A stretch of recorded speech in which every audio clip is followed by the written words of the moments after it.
David HaMelech says in Tehillim, Simachti ba'omrim li Bais Hashem neilech.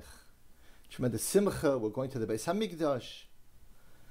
Chassam Sofer points out that in the times of David HaMelech, there really was no Bais Hamikdash. His son Shlomo was the one that built the Bais Hamikdash. The Chassam Sofer says two ideas.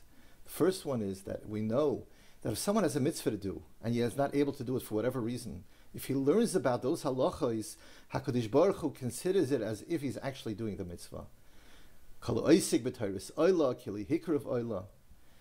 HaMelech, throughout his life, together with Shmuel HaNavi, dedicated themselves to learning and understanding the halachos of the binyan of the Bais Hamikdash. And therefore, it was as if the Bais Hamikdash was alive in his times. Some Sofer makes another point, and that is the idea of simcha. Besides learning about the Bais Hamikdash and understanding its halachos, David HaMelech had an incredible emotional attachment to the mitzvah. And whenever they would just talk about the idea of the Bais Hamikdash, it brought a tremendous simcha into his heart. And that simcha, that emotional connection, is what made it ki'ilu the Bais Hamikdash was alive in his times. Our presentation is dedicated to these two ideas. One, the idea of learning about the Bais Hamikdash, understanding what the Bais Hamikdash was, what its functions were, more or less how it looked. But on the other hand, to bring out an emotional connection, an emotional attachment to the idea of a Bais Hamikdash. The Bais Hamikdash is so far removed from our daily lives. 2,000 years ago there was a Bais Hamikdash. Hashem, Bekor of Mashiach will come, there'll be another Bais Hamikdash, and we constantly daven about it. But how does it affect our lives? What connection could we feel today to the idea of the Bais Hamikdash? So hopefully through our presentation we'll be able to bring out these two ideas of understanding what the Bais Hamikdash is about, its halachos, and the hashkafa, the emotional attachment, the emotional background to the idea of the Bais Hamikdash. HaKadosh Baruch Hu should help through our learning and enhanced davening. We should be zoiche b'korav to actually see the binyan Bais Hamikdash b'mheira b'meina. Amen.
Ato kananta olam mirash. You, Hashem, created the world, a most amazing world, a world that is greater and more magnificent than anything that the human mind can possibly comprehend, with not just millions upon millions of stars, but millions upon millions of galaxies, and where every galaxy is comprised of hundreds of millions of stars.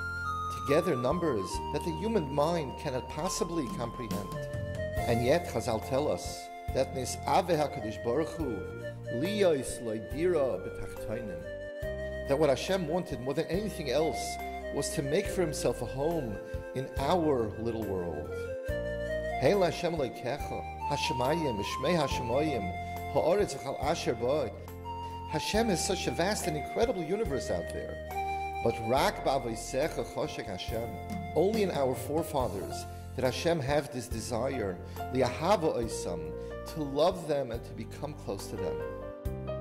What Hashem wants more than anything else is for us to be close to Him, so that He should be able to become close to us. And with every act of chesed that we do, with every mitzvah that we observe, and with every word of Torah that we learn, we become closer to Hashem, and Hashem becomes closer to us.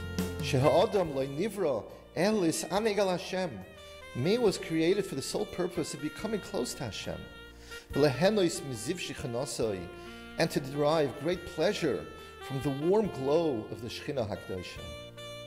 Avraham Avinu understood all this, and together with his wife Sarah Imenu, dedicated their lives to bring mankind closer to Hashem.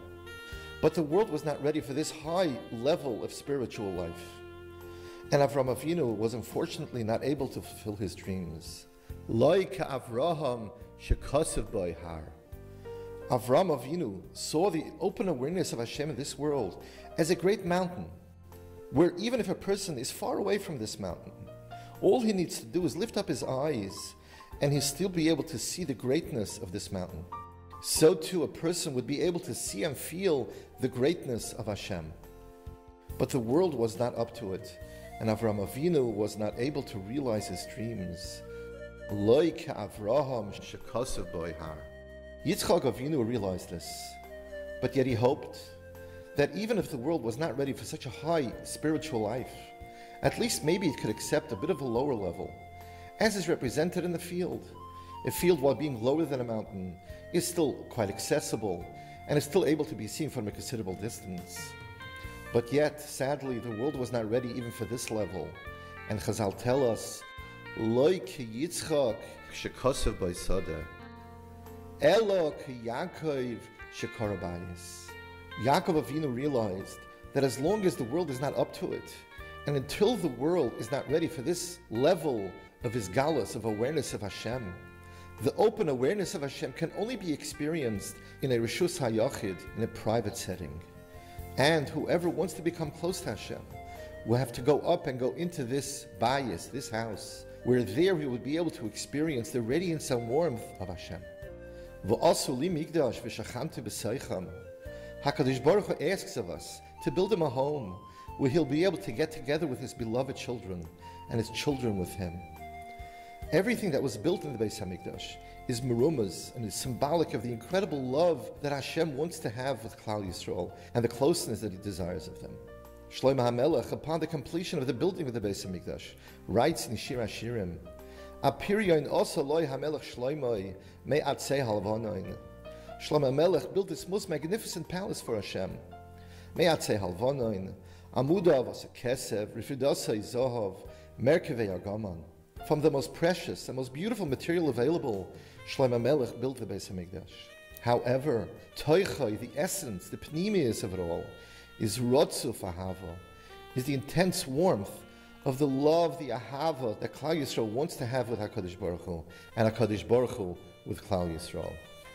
And Hashem asks of us that sholosh pa'amim bashana yero kol zechurcha, that at least 3 times during the year, come up to my home, my dira, my Bais Hamikdash, where we will once again be able to get together and rekindle the ahava, the love that we have for each other, and where we'll be able to experience the radiance and warmth of the Ziv HaShechina, which will be able to be felt there in the most intense and wonderful way.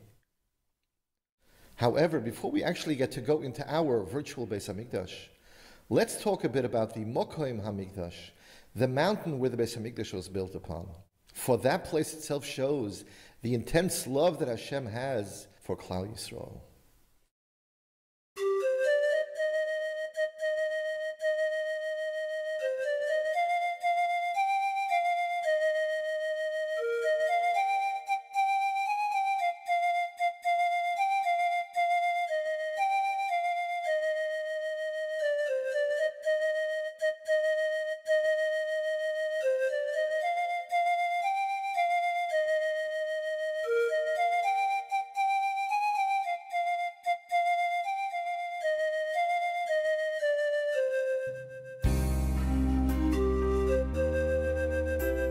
The Bais Hamikdash, the mountain on which Bais Hamikdash was built, is called Har HaMoriah, where the Akedas Yitzchak took place, where Avraham Avinu shows Hashem his incredible Mesiras Nefesh and love that he has towards him, greater and more intense than that of a father's love towards his beloved child. A few years later, the Torah relates to us how Yaakov Avinu slept on this mountain, Vayolen Sham, and he dreams, V'hinei Malachi Elokim Olim V'yardim Bai. Yaakov Avinu wakes up in the morning and realizes that Ein Zeh Ki Im Beis Elokim, here is the place where the house of Hashem will one day be built. V'zeh Shar Hashemayim. But we already heard of this place many years earlier, when Noach comes out of the Teva, the ark, and his makar of karbonos brings offerings and thanks Hashem. It is also on this very same mountain. And even before this, when Cain and Hevel are makar their karbonos, it is also here on this very same place. And even before them, by Adam Harishon himself, when he is makar of his karbonos, it is also here on this very same mountain. But in reality, the chashivas, the uniqueness of this place goes back even before Adam Harishon. As Chazal tell us that Adam mimokoim kaparasei nivra. When Hashem created Adam, the Torah tells us, Vayitzar Hashem Elokim es Adam afar min ha'adama. He created Adam from the ground, where the Jews will one day build the Mizbeach, the altar, and be makar their karbonos. Already from the beginning of time, Hashem knew that mankind will sin. Adam ein tzadik b'aretz, ashiyase toiv v'lo yechta. No man goes through life without having sinned at some point. He therefore created man within such a setting where he will be able to easily do tshuva, return to his original state of being, to the place where he was created, and once again re-establish his closeness and his relation with Hashem. And therefore the halacha is that the Mizbeach must be built precisely on this mokaim, on this exact same spot from where man was created. Not to be moved to the left or to the right, even a small amount, as we'll see later on. But this Mizbeach will not be built for about another 3,000 years. But first the Bnei Yisrael will need to go into and to be taken out of Mitzrayim, out of Egypt, and to receive the Torah. And only after Hashem forgives Bnei Yisrael for the Chet HaEgel, the sin of the golden calf, on that first Yom Kippur, does Hashem tell them a day later, V'asu li migdash v'shachanti b'seicham. Build me a home, I still want to live amongst you. And with this he shows us that even if a Jew commits a sin, even in the most terrible way, Hashem still wants to be close to him and gives him every opportunity to correct his ways, to do tshuva, and to once again become close to him.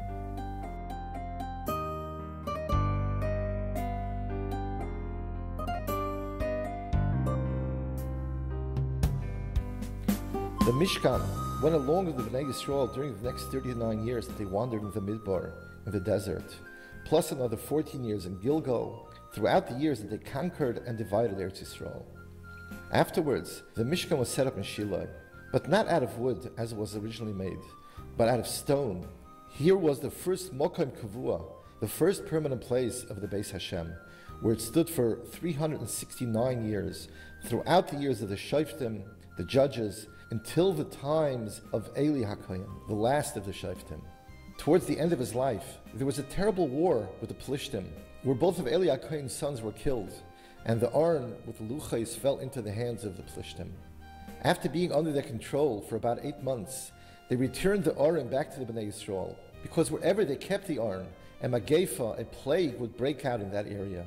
But the Bnei Yisrael themselves were afraid to move the Aron, so much so that the Aron remained in the same place where the Plishtim sent it to, in Kiras Yarim, for the next 57 years, until the time of David HaMelech. But for the next 13 years that the Mishkan stood in Noiv, and the 44 years that it stood in Givon, the Mishkan stood with an empty Kodesh HaKadoshim, without the Luchais and without the Aron. We now arrive to the times of David HaMelech. Soon after, David conquered Yerushalayim from the hands of the Yevusim and set up his kingdom in his palace. David has the Aron brought up to Yerushalayim within great ceremony and places it in a tent in a Oyel Sher Yeriyos near his palace. David HaMelech, sitting in his palace, looks out and sees the tent that contains within it the Aron Hashem and says, Re'ei anoichi yoshev beis harozim, va'aroin Hashem yoshev b'soich ha'yiriyah. Behold, how I sit in this palace made of cedar, but yet the Aron of Hashem sits in a house made of cloth. And even though HaKadosh Baruch Hu informs him through Nasan HaNavi that he himself would not be Zoicha, will not merit to build the Bais Hamikdash, only his son Shlomo, David continues to dedicate himself to preparing whatever he can to the building of the Bais Hamikdash, as he promised to himself years earlier. Im ovol ba'oyel beisi, im ele areres yitziyoi, im etein shenos la'enai, laf apai tenuma, ad emtza mokoim l'Hashem. I will not rest, nor will I sleep until I find a permanent place for the house of Hashem. And even though David HaMelech and Shmuel HaNavi had uncovered some of the secrets of the Mokoim HaMikdash, the exact location still remained a side, a mystery, until years later when David counts the Bnei Yisrael not properly, which causes a terrible magefa, a terrible plague to break out. David is heartbroken and asks Hashem not to punish Klal Yisrael for his chait, for his sin. God HaNavi tells him to quickly build a mizbeach, an altar, on the property of Aravna HaYevusi. And yet, even though David had conquered Yerushalayim from the Yevusim many years earlier, that small piece of land, the Har HaMoriah, remained mysteriously under the control of the Yevusim. David immediately buys off that piece of land from him and builds his Mizbeach. As he begins to be Makrav Kabbonos on the Har HaMoriah, he notices how the Malach, the angel, that had a sword stretched out over Yerushalayim, now begins to put it down. The Magefa finally comes to an end. David now begins to understand what Hashem has done and says, Zehu Bais Hashem Elokim, V'zeh Mizbeach Le'oila Yisrael. Finally, after almost 3,000 years, the Mokoim HaMizbeach and the Mokoim HaMikdash are revealed. And from then on, David begins to make actual preparations towards the building of the Bais Hamikdash. And even though he knows full well that he will not be Zoicha to actually build the Bais Hamikdash, he nevertheless dedicates his remaining years to accumulating all the materials necessary so that when his son Shlomo becomes king, he will be able to begin construction as soon as possible. Shlomo HaMelech is only 12 years old when his father David passes away, and he becomes king.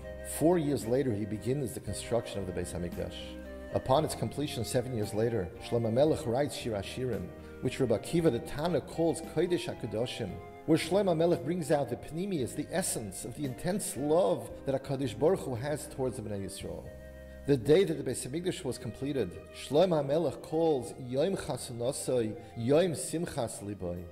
And the Zohar writes, Pasach Rabbi Yossi, Lo Hava Chedva Kamed Kitche Berichu. There was never such joy before Hashem. Mi Yoima de Isbra Alma, from the day He created the world, Kahahu Yoima, as on this day.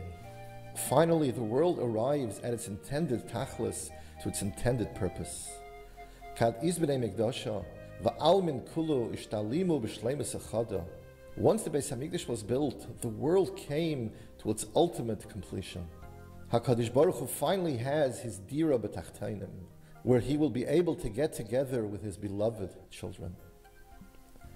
However, the bias that we'll be focusing on is not the Beis Shlomo, the first Bais Hamikdash, but rather the second one. Once the first Bais Hamikdash was destroyed, and the Bnei Yisrael were exiled into Bavel for 70 years, they are given permission by Koresh, the king of Persia, known as Cyrus the Great, to return to Yerushalayim and rebuild the Beis Hamikdash. Chagi, Zechariah, Malachi, the last of the Nevi'im, give over the Messiah, the tradition, as to exactly where and how to build the Beis Hamikdash. But the Oile Bavel, the Jews who returned to Israel at that time, were small in number and extremely poor, and didn't have the capabilities to build up this Beis Hamikdash the same strength and glory as the first one. The years go by, and the Beis Hamikdash is in constant need of repair. The Gemara in Baba Basra tells us how the Chachamim, the sages of that time, allowed Hardus to rebuild the Beis Hamikdash because the structure was so weak, it was literally in danger of collapsing. Hardus, the governor of Yerushalayim, during those years, wanted to do tshuva for his incredible chait, for the incredible sin, where he tried to kill out all the Chachamim, the sages in Eretz Yisrael. He undertakes to rebuild the Beis Hamikdash to such a grand and magnificent scale that the world up to that time has never ever seen. Amru, the Gemara says, Mi shalai ra binyan Hardus. Whoever did not see the Beis Hamikdash that Hardus built, Loira binyan na meyamav, has never seen a truly magnificent building. So now let's move on and take a closer look at our virtual Bais Hamikdash, the binyan hardis, the incredibly beautiful structure that was the Beis Hashem during the last 100 years of the second Bais Hamikdash, and what Chazal call the binyan that is me'en bayis shlishi, similar in many ways to the binyan ha'osid, the third Bais Hamikdash.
Entered through Shar Shushan Habira. Koresh, the king of Persia, when he granted the Oil of Bavel, the returnees from Bavel, to rebuild the Bais Hamikdash, ordered them to name this Shar after his capital city, Shushan Habira, so that it would always be remembered that he was the one that granted them permission to rebuild the Bais Hamikdash. As we look over the vast area that is called the Har HaBayis, the Temple Mount, we can see that on all four sides of the Choma, the wall around the Har HaBayis, there were achsadrois, short roofs around the perimeter held up by those pillars, which covered rows of benches, which the Gemara calls stav lefnim and stav, where anyone entering the Har HaBayis could sit down, rest under these roofs, and when Sukkos fell on Shabbos, they would keep their sroigim and lelovim under these roofs to protect them from the rain and from the sun. Let's for a moment look underneath the floor of the Har HaBayis, because the Har HaBayis was built over the mountain, completely covering Har HaMoriah. The way the structure was built was through a system called kifim al gabe kifim. Since maintaining absolute purity of Tumah was essential for the Kedushas HaBayis, by building the foundation of the Har HaBayis in this way, it would be chaitzit b'nei Tumah. It would block any unknown underground Tumah from reaching the floor of the Har HaBayis. Also within this substructure were storage areas, restrooms, mikvois. There were many mikvois down here. Also, the Shari Chulda were here. Most of the people going up to the Bais Hamikdash would enter through these Shari Chulda, which opened to the subsurface of the Har HaBayis. They would walk through hallways below ground, and then up staircases that would lead them to the floor of the Har HaBayis. Huge retaining walls were built on all four sides, one of them being the famous Kaisel Hamaravi, the western wall, which completed the foundation of the Har HaBayis. The mountain was completely covered except for two areas. One for the Mizbeach, which had to be built touching the ground, and the other one being the Even Shesiyah, the tip of Har HaMoriah, where the Aron was placed in the Kodesh HaKadoshim. Now we're able to see the Shara Chulda, one of them used for entering and another for exiting. One of the reasons they were called Chulda is because just like a Chulda, a weasel, digs underground tunnels, so too these gates were the underground entrances to the Har HaBayis. To our left, we see the grand staircase, which was held up at what is today called Robinson's Arch. To its left is the Kaisel Hamaravi, the western wall, and the great bridge which connected the upper city of Yerushalayim to the Har HaBayis, which is held up by Wilson's Arch. Both Wilson and Robinson were British archaeologists late in the 1800s that uncovered these parts of the Kaisel area. Let us now go back up to the Har HaBayis. And on the southern end, we see the royal portico, built by Hardis, which was really an extension that was built on the Har HaBayis, outside of its original 500 amos by 500 amos. This might also be what the Gemara calls basilicos or chanoyos, and could very well also have been the first place where Sanhedrin went when they left the Lishkas Hagozis and went into exile.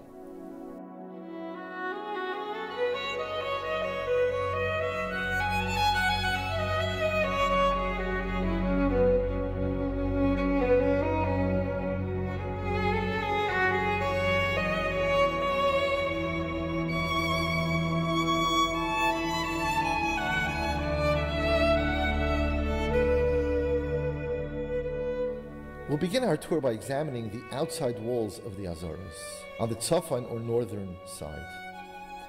The first structure we see is that of the Lishkas Hagozis, the home of the Sanhedrin Hagadol. Half was built outside of the wall of the Azorah, which is where the Sanhedrin actually sat and learned. The other half was on the inside of the wall, facing the Azorah, where it was osir, was prohibited to sit, and was used by the Kehanim for various other purposes.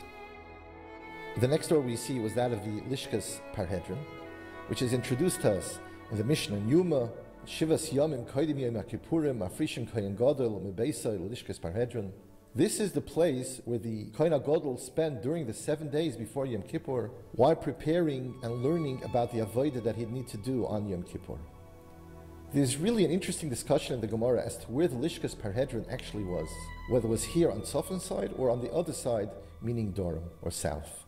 Since the mikveh that the Kohen Gadol used to tovel himself, to immerse himself every morning, was on the Durham side, on the other side of the Azorah, if we look closely towards the top of the wall, we can see that the mikveh that he used was above the Shar Hamayim on the other side of the Azorah.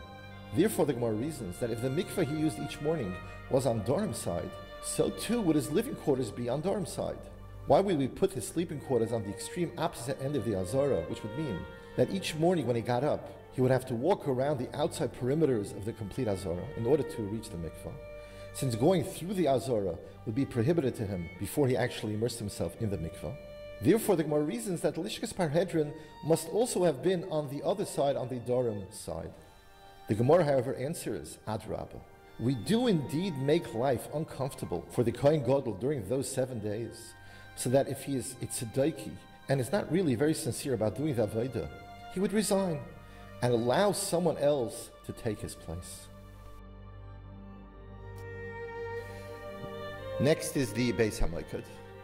This large domed structure was built half inside the wall of the Azorah and half on the outside. Here is where the Kehanim that was scheduled to do the avodah the next day would sleep. There were also 4 smaller chambers inside the Bais Hamikdash, as we'll see later in greater detail. The next shar that we see is the Shar HaKarbon, where the karbonos were brought in through, especially the karbonos that were considered Kodshei Kodeshim, because they would need to have shechita done on the Tzafon side of the Azorah, shechitasan batzafon, which would be right inside these doors. Next is the Shar HaNashim, where ladies would go to bring their karbonos. The last shar is the Shar HaNitzitz, where in its upper level was an open porch where a kohen would stand as a shomer, as a guard overnight. And on the lower level, a Levi would stand as a shomer. We're now going around the Marav side of the Azorah.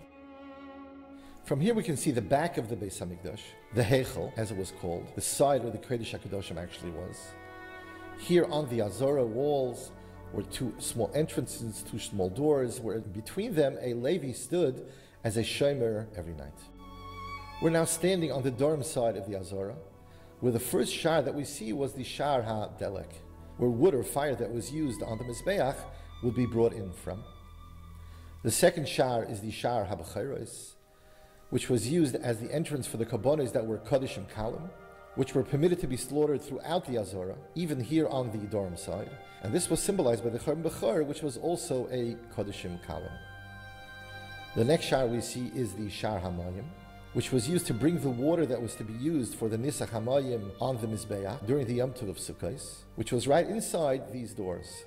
Also above this shar was the mikveh that we discussed earlier, that was used by the Kohen Gadol the week before Yom Kippur. As we can see, it was completely outside of the walls on the Chol side of the Azorah. Moving along to our right, going from Marav to Mizrach, is the area that is called Ezras Nashim. Here on the upper level was where the ladies would stand and watch from above the festivities that took place during the Simchas Beis Sheva in the courtyard. These minor doors might have been used as the entrances to this upper level. The fence that we see going around the perimeter of the Azorah was called the Seirig, a fence that was 10 tvachim high, and this was a simon, or a sign that until here a non-Jew was permitted to go. Signs were written on this Seirig reminding the visitors of this. Also, a Tama Mace, someone that was defiled by touching a dead body, was prohibited from going beyond this point. from this fence till the Kaisel Azores was called Chel. Inside this area were 12 steps that ascended up to the Ezras Noshim.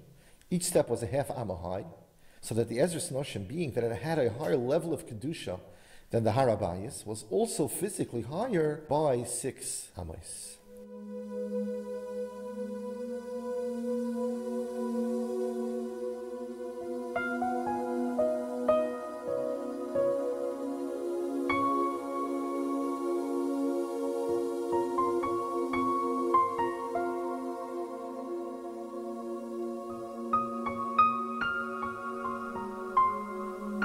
We stand in front of the Shara Mizrach, the Shar that would take us into the Ezras Noshim. Havi ani hamelech hadorov nogila v'nisbach avach. HaKadosh Baruch Hu has granted us a great, awesome privilege by inviting us into His private domain, nogila v'nisbach avach.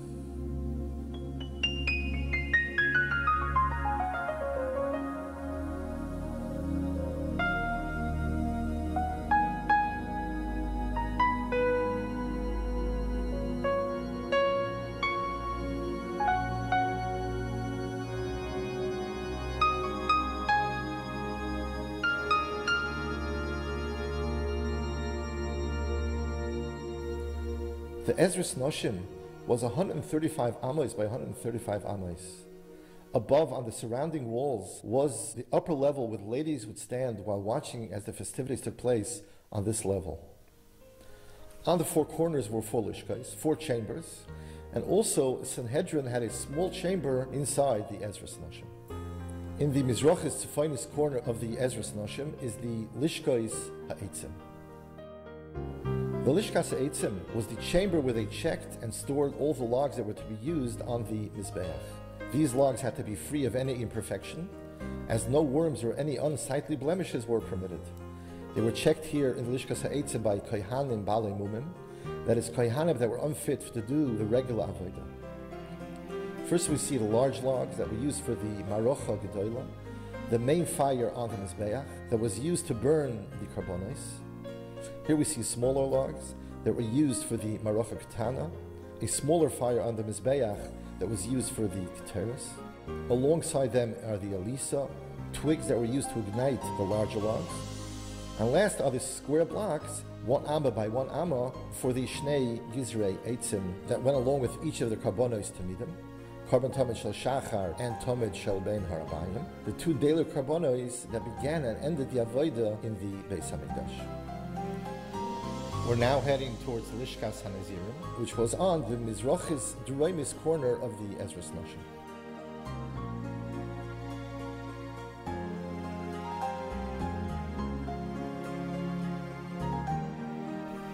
A Nazir, at the end of 30 days, would first bring an ayil, a ram, as a carbon shlomim. He would then enter this lishka to have his hair cut. Here's also where they would cut up the carbon and cook it in one of these large pots. His hair would also then be thrown under the pot and into the fire below. The truth of the matter is that there really is very little information as to how these lishkas actually looked on the inside. And we did use a lot of our own imagination to set up these rooms. However, what we do know is what they did to these lishkas, which was to cut the hair of the Nazir, burn it in the fire that was used to cook up the carbon shlomim, which was then eaten over here in this lishka.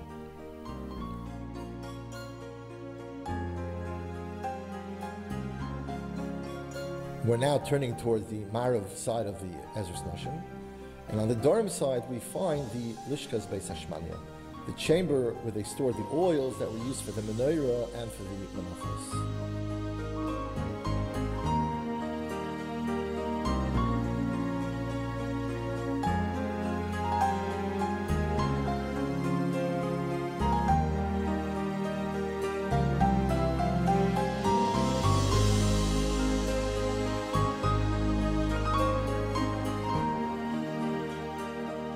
Also kept over here were the wines that were used for the Nisach HaYayin that was brought together with the carbon Tomid. Kemach, the flour that was needed for the menachos, was also stored here in the Lishkas Hashmana.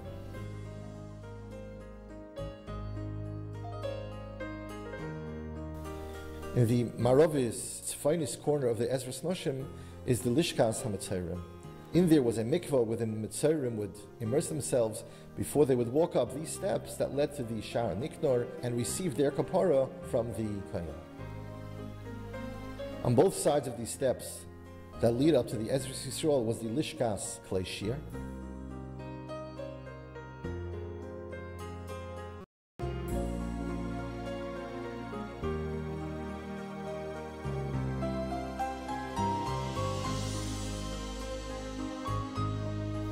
It was in these chambers that the Leviim kept all their musical instruments, such as the nevel, the kinor, the tzaltayim, the chalolim.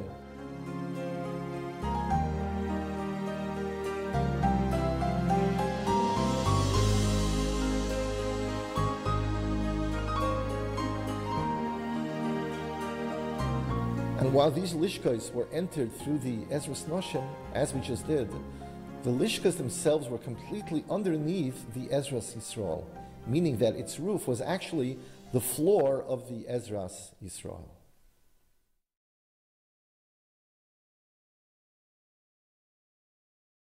We are now standing in front of the 15 steps that will lead us to the Ezras Yisrael.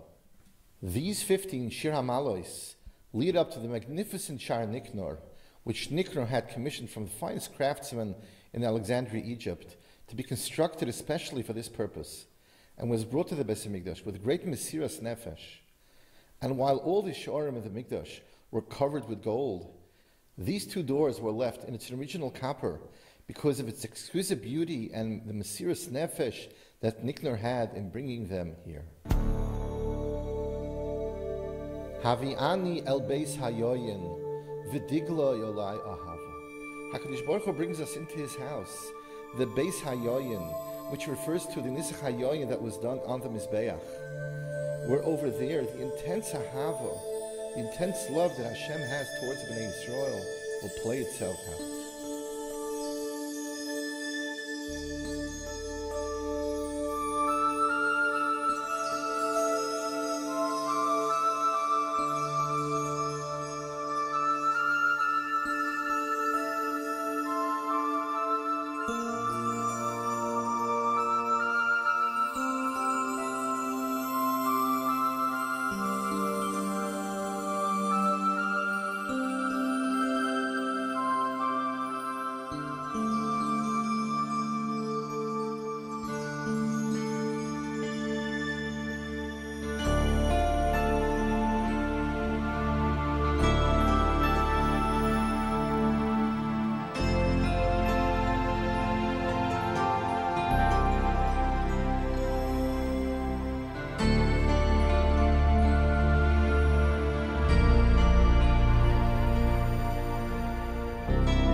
This area that we're standing in, until the first step, was called the Ezras Yisrael, which was just 11 amos wide.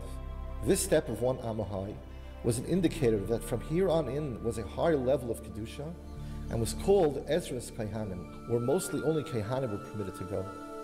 Above this step was the Duchan, 3 steps where the Leviim would stand on while they sang the Shir Shaliyim during the morning and evening Carbon Tamid. Also, Kehanim would stand here when they would bench the Bnei Yisrael. Before us stands the towering structure of the Mizbeach HaChitzain, the Mizbach HaOlah, which was built precisely on this spot from where man was created. And when HaKadosh Baruch Hu created man with Ofor Min Ha'adama, it was from this very Mokim, from this very spot, which corresponds exactly to where the Nevi'im instructed the Bnei Yisrael to build the Mizbeach. Because Adam Mimokim Kaparasai Nivra. So that man should know that no matter how far away he drifts from Hashem, he needs to remember that he can always return to his roots, the place from where he was created, to the place where it all began, and once again begin life anew. The Mizbeach was 32 amos by 32 amos square at its base, and was comprised of 4 parts. The base, the Yesod, was 1 amma in height, and then went in 1 amma. Above the Yesod was the Sovev, which was 5 amos high and then went in 1 amma. Above the Sovev was the actual Mizbeach, which was 3 amos in height. And finally, we have the 4 kronos, each one measuring 1 amma square. Which means that the top of the Mizbeach, the Mokim Hamarocha, where the carbonos were burnt, was 9 amos high, plus an additional amma in height at the 4 corners. To enable the Kohanim to reach the top of this Mizbeach, a kevesh, or a ramp, was built. Since it was prohibited to build steps around the Mizbeach, loisal abamalois al Mizbechi. The kevesh was 32 amos long by 16 amos wide. The Kohanim would go up on this kevesh on the right side, and from the top of the kevesh would throw the parts of the karbonos onto the Marocha Gedoyla, to the large fire that burnt over there. If we look closely at the top of the kevesh, we can see that there was a small gap between the top of the kevesh and the Mizbeach. And the reason for this was because since the Kohanim were supposed to throw the parts of the carbon onto the fire, and the halacha is that all throwing that was done in the Mikdash needed to be over airspace. Therefore, a small gap of space was left between the kevesh and the Mizbeach. Midway up the kevesh on the left side was a pile of salt that was used to salt the karbonos on the way up to Mizbeach. As the Torah says, Al kol karbonecha takriv melach. On the 2 sides of the main kevesh were 2 smaller ramps, Shnei kivshe katana. The one to the right, on the Mizrach side, went up to the Sovev, so that when a carbon needed to have its dam, its blood, applied to the 4 kronos, to the 4 corners, the Kohen would walk up this small kevesh, which led to the Sovev. He would then turn to his right, as was the Klal of the Mikdash, Kol pina sh'atapaina lo yehei ela liyamin, that whenever doing the Avodah, you always went to your right side first. And he would then apply the dam to the Kerem Mizrachis Duraimis first. He would then continue to walk around the Mizbeach on the Sovev and apply the dam to each of the corners.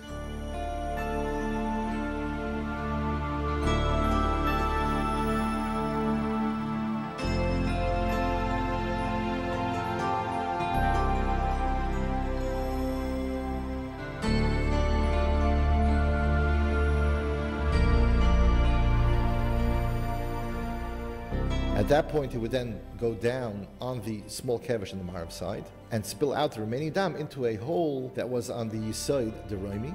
As the Mishnah tells us, Shiorei Adam ha'yeshayfach ha'yesod Deraimi. Close by on the Yesod Maravi was also a small hole where a carbon that had its dam sprinkled inside the hechel, the Shiorei Hadam, the leftover blood, would then be spilled into this hole, as again the Mishnah tells us, Shiorei Adam ha'yeshayfach al Yesod Ma'aravi. If we look close, we'll notice that the Yesod was basically only on 2 sides of the Mizbeach, the Marav side and the Tzofan side, but not on the Mizrach or Dorim sides. The reason for this is, as the Gemara Masechtes Zvachim tells us, Amar Rabbi Elazar, Lefi sheloi haya b'chelkei shel teref. That is because the Yesod on Mizrach and the Yesod on Dorim would not have come out in the Shevet Binyamin's territory. Therefore, there was no Yesod there at all. Amar Reb Levi bar Chama, Amar Reb Chama bar Chanina, Ritzia Hoisa, Yoitze Mechelkel Shel Yehuda, V'nichnisa B'chelkel Shel Binyamin. A small strip of land went out from the territory of Yehuda, V'nichnisa B'chelkel Shel Binyamin, and protruded into the territory of Binyamin. V'hoye Binyamin atzadik mitzar oleo l'noitla. And Binyamin was greatly saddened by this loss. The Gemara concludes, Lefichach zocha Binyamin atzadik v'nasa ishpazichna l'HaKadosh Baruch Hu. Binyamin was Zoicha, that the main parts of the Bais Hamikdash, the Heichel and the Kodesh HaKadoshim, will be in his territory, while only the Azaros were in Yehuda's, because he was Chayfef Olav Kol Hayom. Throughout his life, Binyamin hoped and prayed that he would be Zoicha, which in the end he was indeed granted. As the Gemara tells us, Lefichach Zocha Binyamin Atzadik V'nase Ishpazichne LaKadosh Baruch Hu. And therefore, the part of the Mizbeach that should have been in the strip of land belonging to Yehuda was not built at all, so that all that was built rested only in Binyamin's territory. It's interesting to note the difference in sizes that the Mizbeach had through the years. In the Midbar, where everything about the Mishkan had to be smaller in order for it to be portable, Mizbeach, while being the same height as that of the Bais Hamikdash, was only 5 amos by 5 amos square. The Mizbeach in the first Bais Hamikdash, since it was now a permanent structure, was much larger at 28 amos by 28 amos square. but still not quite as large as that of the second Bais Hamikdash, which was 32 amos by 32 amos square, which would seem to suggest that while the Mizbeach in the second Bais Hamikdash could not have had a Yesod on the Mizrach and Dorim sides because it protruded into the territory of Yehuda, however, since the Mizbeach of the first Bais was 4 amos shorter, it could also have had a Yesod on the Dorim side, since it was all in the territory of Binyamin. And Tosfos suggests that this might very well have been the case. Each morning before the start of the daily Avodah, the Kohen that won the first payas, the first lottery for the Trumas Hadeshen, would take a shovel full of coal from the Marocha Gedola and walk down the Kevesh Godel and place the coal on the ground alongside the Kevesh, as it says, V'samai Eitzel HaMizbeach, where it would miraculously be absorbed into the ground. The rest of the ashes of the Marocha would be placed in a pile in the center of the Mizbeach, forming the shape of a tapuach, an apple, and only after the tapuach became too full would they carry the accumulated ashes off the Mizbeach and take them chutz lamachna, outside of the Harabayas. Around the top of the Mizbeach there was a strip going around that was indented a bit, known as the Mokoim Hilech Raglei HaKohanim, the area where the Kohanim would walk to do whatever they needed on top of the Mizbeach. It was 1 amma wide and protected the Kohanim from slipping off the Mizbeach. On the left side of the Kevesh was an indented storage space called the Reviva, which was used when a Chatas Ha'of became possible. It would be stored there until it became decomposed, and only then would it be removed and taken to the Beis HaSreifa. A red line was painted around the center of the Mizbeach called Chut HaSikra. Since blood from certain carbonis needed to be applied to the lower part of the Mizbeach and others on the top part of the Mizbeach, Chut HaSikra acted as a guide clearly indicating each section. The Mizbeach was constructed from avonim shleimos, complete unblemished stones. The Mishnah Masechtas Midos goes into great detail as to how the Mizbeach was constructed. Since it was not permitted to cut the stones, Shahabarzel nivra lekatzel yomev shel adam, hamizbeach nivra laharich yomev shel adam, ve'ene bedin she yonef hamakatzer al hama'arich. Therefore, in order to build the Mizbeach properly, they would set up forms out of wood to the shape and size desired, pour into it carefully selected stones along with a mixture of cement, and as each section dried and became hard, the next section was set up. Also, pipes would be inserted in the places where the Mizbeach would need to have drains that would lead down to the Shittin and to the Nachal Kidron.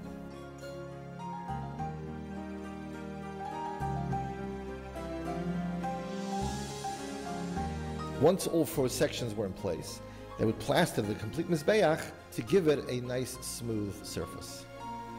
Here we see the finished Mizbeach along with the Tapuach in the center, the Marocha Gedola on the Dorim Mizrach side that was used for burning the carbonos, the Marocha Shniya Shel Ketores, a smaller Marocha whose coals were used daily for the Ketores with each carbon Tomet Shel Shachar and Tomet Shel Ben Habayim. This Marocha here was set up only on Yom Kippur. It was used for the special Ketores that was placed in the Kodesh HaKadoshim. And this had to be directly in front of the door of the Heichal. And finally, this Marocha was to fulfill the mitzvah of Eish Tamid Tukad al HaMizbeach, that there always be a fire burning on the Mizbeach. We now see the 2 sfolim, 2 pots that were attached to the Mizbeach. The inside one was used for the Nisach HaYayin done daily, together with the Korban Tomet Shel Shachar and Tomet Shel Ben Habayim. The outside one was used for the Nisach HaMayim done during the Yom Tov of Sukkos. After the Kehana would pour them simultaneously into this sfolim, they would spill into the drains nearby and run down through the Mizbeach, all the ways down deep below the ground into the Shittin.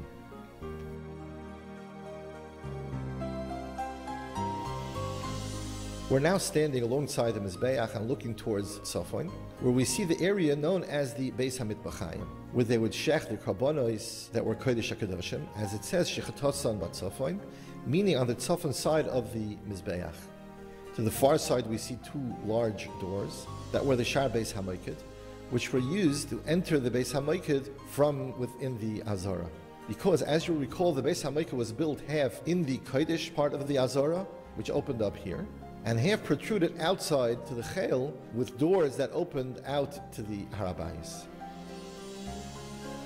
In the center of the Bais Hamikdash was a huge fire to keep this large room warm, so that any kohen, while performing the avodah, could come here and warm himself up. Since they did the avodah walking on the stone floors without any shoes or socks, he would come in here and warm himself up.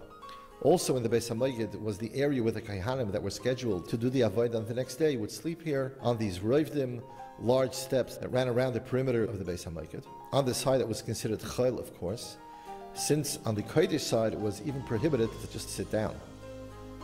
There were also 4 minor chambers in the 4 corners of the Bais Hamikdash. In this corner, the Mizrachis Tfainis, was the Lishkas HaChisamois, where various types of tokens and receipts used in the Mikdash were stored. Also stored here were the stones from the defiled Mizbeach during the time of the Nes Chanukah, because while the Greeks were in control over the Bais Sheni, they defiled the Mizbeach with their offerings. And after the Hashmonaim regained control of the Bais Hamikdash, they rebuilt the Mizbeach, and the stones from the first Mizbeach were put here. We move on now to the Lishkas Bais Hamikdash, which was on the Tzofon Mariv side of the Bais Hamikdash. In here was a backup fire, along with a staircase that led down to underground mikvahs that were used by the kohanim that slept here overnight. Here we see another set of roivdim where the kohanim slept. To their left was the Lishkas Teloya Karban, where at least 6 sheep were kept to be inspected and eventually used for the Karban Tamid. The last of the 4 rooms was the Lishkas Lechem Aponim, where the Lechem Aponim was made. This side of the Bais Hamikdash was in the Kodesh facing the Azara, and to remind the Kohanim of this, Paspasim, small beams protruded from the wall where the Kodesh area began. We once again stand in front of the Bais Hamikdash. Here were 24 metal rings attached to the ground, 24 corresponding to the 24 mishmaris, families of kohanim. 1 ring was assigned to each mishmar. These rings were used to hold the head of the korban in place while it was being slaughtered. Afterwards, they would carry the animal over to these amudim anasim, short pillars that were made out of stone.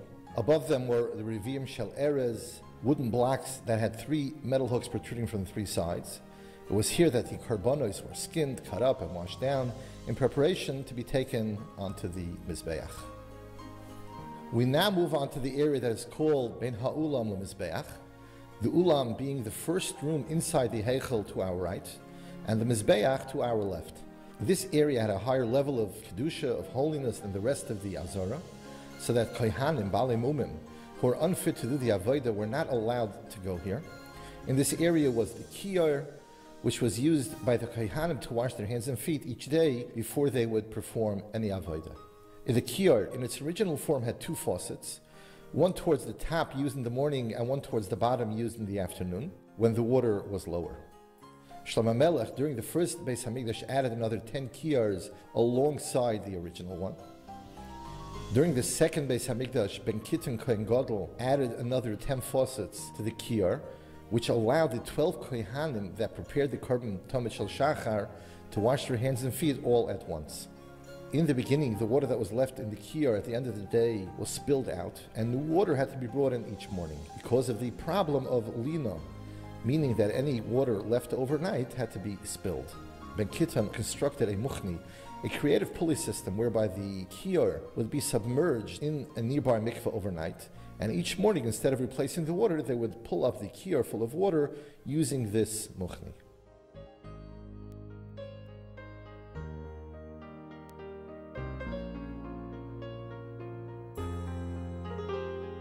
Near the kiyar, running just below the floor, along the complete width of the Azara, was a steady stream of water brought in from a live stream atop the Ayin Iton, a nearby mountain that was higher than the Bais Hamikdash, thereby allowing the stream of water to rise up to the heights needed to supply water for the mikvahs throughout the Mikdash. This water would flow through the floor of the Azara and eventually empty out into the Nachal Kidron.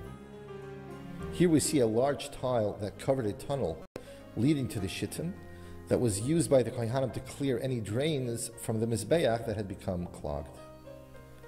To our right are 2 tables where utensils used throughout the day were placed. Also, a vorim, parts of the karbonos, were placed here while awaiting to be taken up to the top of the Mizbeach. We now approach the Lishkas Aliyas Beis Haftinas, the Lishka with the Keteris was made, and which was built above the Shar Hamayim. The family of Avtinos was in charge of preparing the Keteris, as they alone had the secret ingredient, the Malay Osham, which gave the Keteris that special quality, a secret that they guarded very aggressively, lest this secret fall into the wrong hands. For besides having an incredibly beautiful aroma, anyone smelling the Keteris during the Avodah was overcome with Hirur Tshuva, and his heart was purified from the effects of the Yetzer Hara. Also, when Moshe Rabbeinu went up to Shemayim to receive the Torah, all the Malachim came to him with gifts, and the gift that he received from the Malach HaMaves, the angel of death, was the gift of the Keteris, that the Keteris has the ability to stop the Malach HaMaves during a Magefa, during a plague. The Keteris also had a special Chavivas by HaKadosh Baruch Hu. As the Medrash Tanchuma relates, Amar HaKadosh Baruch Hu, Mikol HaKarbonos, Sha'atem Akrivim, Ein Chaviv Olai Keteris. From all the karbonos that you bring, the most special one to me is the Keteris. Teda Shekol HaKarbonos Kulam, L'tzorchem Shal Yisrael. Aval HaKteris Ein Abo, Lo Yelached V'lo Yela'ovoin V'lo Yela'osham, Elo Ala Simcha. Tanu Rabbanan, Pitim HaKteras Ketzad. Once a year they would gather all the ingredients used for the Keteris, Hatzri, Hatzipora, Chalbanov, Alvaina. Each one of these Hamamonim would be ground very fine individually, and once all the Hamamonim were ground, they would be stored in one giant pot that would hold all 368 monim together. One mana was used each day for the Keteris, half in the morning with the Tomid Shal Shachar, and half in the afternoon along with the Tomid Shal Ben Harabayim, for a total of 365 days of the year. And on the Erev Yom Kippur, they would return the remaining 3 monim to the mortar, the machteshes, and grind it even finer, at which point they would be used for the special Keteris of Yom Kippur, which was placed inside the Kodesh HaKadoshim in front of the Aron.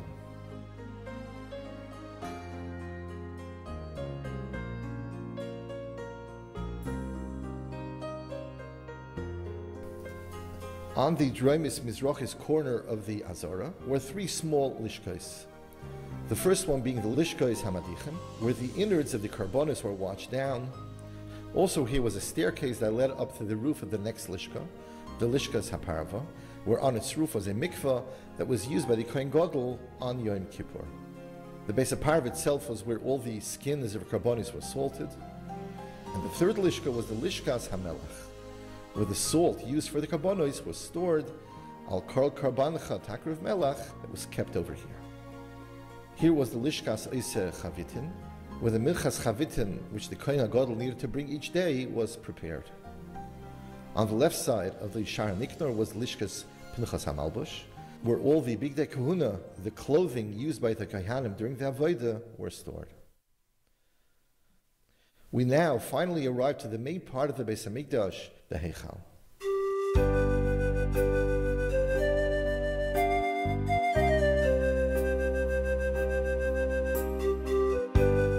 But before we actually enter the Heichal, let's talk about the many components that comprise the Heichal. To begin with, there were the 12 steps that led up to the Heichal, 4 sets of 3 steps each, reaching a height of 6 amos, which was also the height of the item, the foundation of the Heichal. Here we can see the layout of the Heichal, which was wider up front and narrower in the rear, which Chazal compared to the shape of a resting lion. We also find the Bais Hamikdash itself was called Ari El by the Nevi'im. The Heichal was 100 amos at its widest point up front, 100 amos deep, and 100 amos tall. However, the actual main rooms of the Heichal, meaning the Kodesh and the Kodesh HaKadoshim, measured 60 amos by 20 amos, surrounded by 6 amos thick walls that were 90 amos in height. If we compare these dimensions to those of the Mishkan, we can appreciate the enormous difference between the Mishkan, which was basically a portable Bais Hamikdash, and measured 10 amos wide by 30 amos long, and stood 10 amos tall, which basically means that the Ohel Moed and the Kodesh HaKadoshim of the Heichal was exactly twice as large as that of the Mishkan. Also, while the Mishkan was made up of individual kroshim, gold-plated wooden beams, each measuring 1.5 amos by 1 amo, and held together by tabois and amudim, that is, golden rings on top and silver blocks at its base. The Bais Hamikdash, on the other hand, was constructed of marble. The with only its interior being covered in gold. If we look closely, we can see that while these walls were mostly 4 amos, however, towards the bottom they became a little thicker, from 5 to 6 to 7 amos. This lower section was to hold the toim that was built around the 3 sides of the Heichal. Here we begin to see how the toim were constructed. 3 floors with 5 rooms or toim on each level, which added up to 15 rooms on the Dorim side, another 15 on the Tzofim side, and on the Marav side there were 8. 3, 3, and 2. The main purpose of these toyim was to be a storage area for the Bais Hamikdash. Besides the wall that enclosed the toyim from the outside, there was also another wall with a gap of 3 amos space in between them. On the Tzofim side, there was a ramp that led up to the roof of the toyim and eventually up to the roof of the Heichal. And on the Dorim side, there was a space between these 2 walls that acted as a Bais Hamikdash, where all the water that were running off the roof of the Mikdash would run down over there.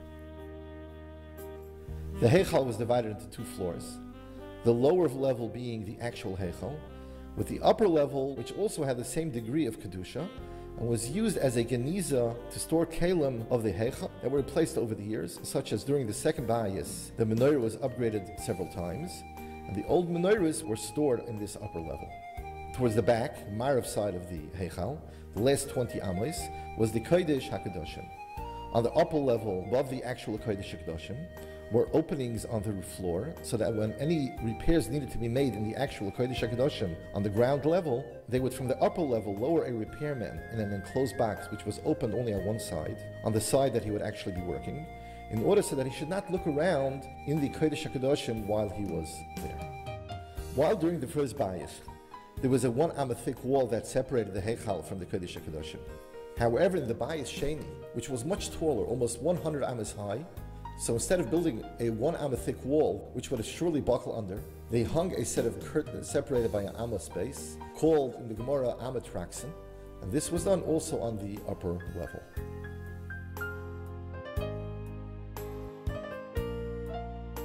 We now see an enclosed Heichal with the Shar HaGadol in the center.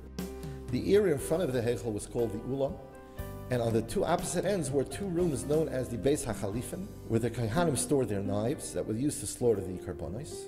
12 Mishmarim kept their knives on one side, and 12 Mishmarim kept it on the other side. Above the Heichal on its roof was a 3 amma high fence, plus another amma that was made of sharp metals called the Kali Arev, put there to keep away the birds from resting above the Heichal.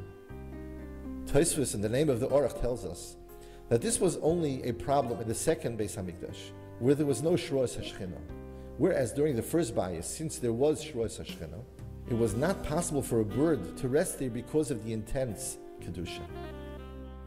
Above the Shar Ulam were Chamesh Malturois, 5 decorated wooden beams, each one being 1 amma longer than the one below, which acted as a decoration above the Shar.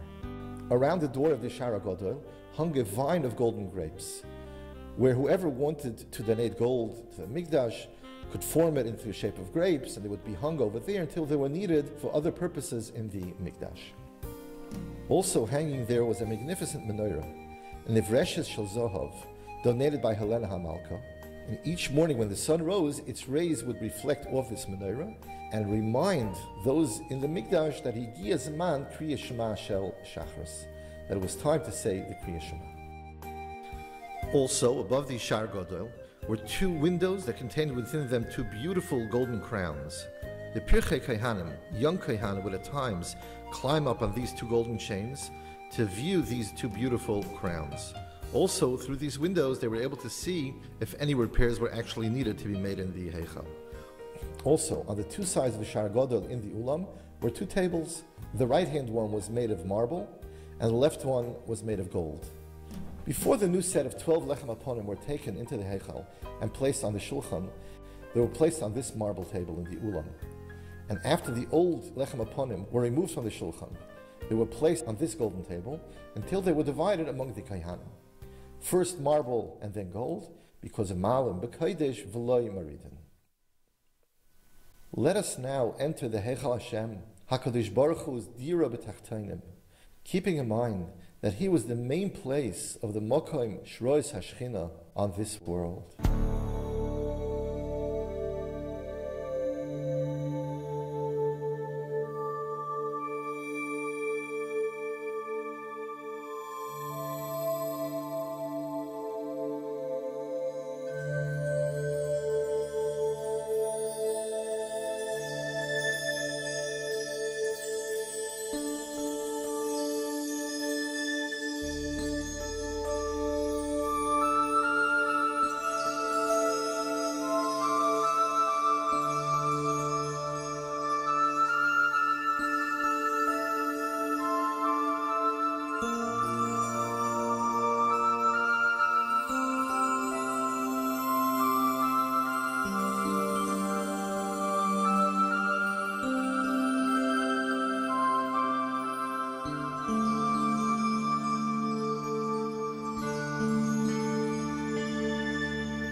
Mizbeach HaZahav, also called the Mizbach HaKteris, was 2 amas high by 1 amma square.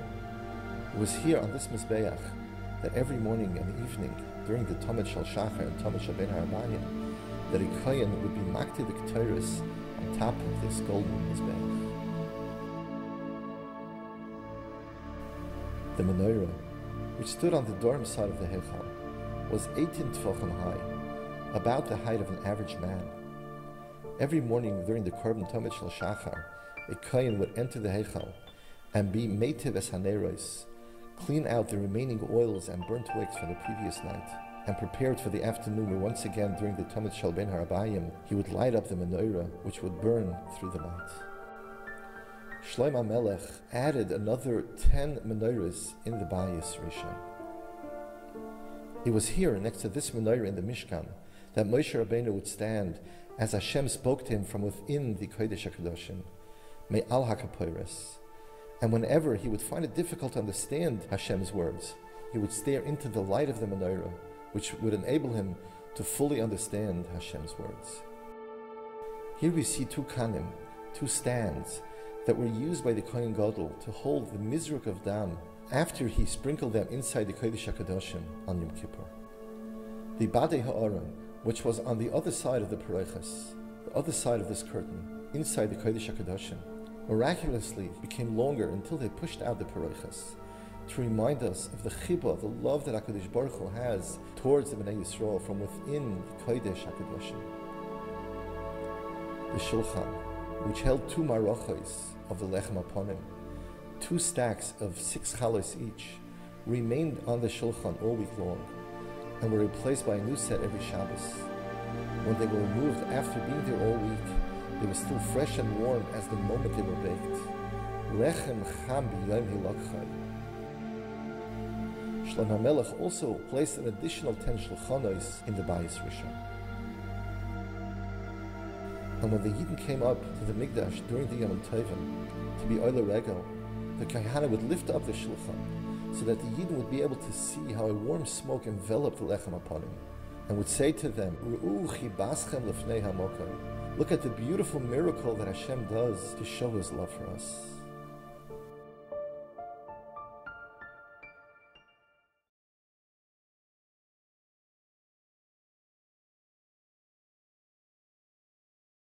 The Kodesh HaKadoshim, the Aron, which held the Luchais, and which was covered with the Kaporos and the 2 Keruvim. It was from here, between these 2 Keruvim, that the voice of Hashem emanated from, because here was the Iker Mokoim Shrois Hashchina. Everything that took place here within the Kodesh HaKadoshim was Lamala Min HaTeva, was miraculous. Omar Reb Levi, Davar Zeh Miseiris Biyadeinu Ma'aveseinu, Mokoim Aron Ukruvim Eina Min Amida. The Aron and the Kruvim did not take up any space within the Kodesh HaKadoshim. However you would measure the Aron within the Kodesh HaKadoshim, the numbers just would not add up al pi derech hateva. Shlomo Melech also set up an additional 2 huge Kruvim in the Kodesh HaKadoshim. And Chazal tell us that these 2 Kruvim also experienced this same miracle, that however you measured them, the numbers just would not seem to add up. The Kruvim, which had the face of young children, would al pines either look towards each other or away from each other, depending on the spiritual level of Klal Yisrael. Yosis olayach alekoyach kimisches chosan al kala. When the Kruvim faced each other, it was symbolic of the great joy and closeness that Hashem feels towards Bnei Yisrael. Amar Rav Katina, B'shah shah Yisrael olam l'regel. When the Yidden would come up to the Bais Hamikdash during the Yom Tovim to be oil regel, megalin lehem es haparoiches, the Kahana would move aside the paroiches, umarin lehem es hakruvim shayim oirin zeh bezeh, v'oimrim lehem re'u chibaschem lefnei hamokim. Towards the end of the Bais Rishon, Yoshiyahu HaMelech realized that the Churban wasn't far off. He therefore hid the Kruvim, Aron, and the Gulchais, and all that was left in the empty Kodesh HaKadoshim was the Even Shesiyah on which the Aron rested, along with the Kruvim, the Tzurta, images of the Kruvim that were carved into the walls of the Kodesh HaKadoshim, as we see above. Amar Reish Lakish, B'shah nechnesu nachal lehechel. When the Goyim went into the Hechel during the Churban, Ru'u Kruvim hama'orim zeh bezeh. They saw how the Kruvim were hugging each other. Haitzion l'shuk v'amru Yisrael halalu shebechasim bracha v'kilosim kalala ya'asku b'dvarim halalu miyad hizilam shenemar kal mechabdeha hizilihu kiro arvasa. The Goyim didn't understand what the symbol of Klal Yisrael and HaKadosh Baruch Hu was. The incredible ahava, the love that Hashem has towards Klal Yisrael. As Reb Chaim Shmulevitz brings out from this Maimer, that the truth is that during the time of the Churban, when Hashem is destroying his Bais Hamikdash, it would seem that relation between Klal Yisrael and Ribono Shel Olam would be at its lowest point. So, but Dafka over here, in our most desperate moments, Hashem shows us his intense and unrelenting love to Klal Yisrael. That even when Hashem has no choice but to send us away from his home because of our misdeeds, and tells us that you must go into Golus, you should know that my ahava, my love for you, is forever. Simeini kechaysim al libecha, kechaysim al zreacha, ki azza kamaves ahava. Ingrain this idea into your hearts, that my ahava for you is azza kamaves, umayim rabim lo yichlil chabois es ahava, that nothing will ever extinguish my love for you. This is how HaKadosh Baruch Hu sent us away from his home. And in this we can take the strength to keep us warm throughout the cold years of the Golus. And that until once again we come together with HaKadosh Baruch Hu in his third and final Dira B'Tachtainim, we can be assured that HaKadosh Baruch Hu will always be there for us. Ki azza kamaves ahava, umayim rabim lo yuchlu lechabois es ahava.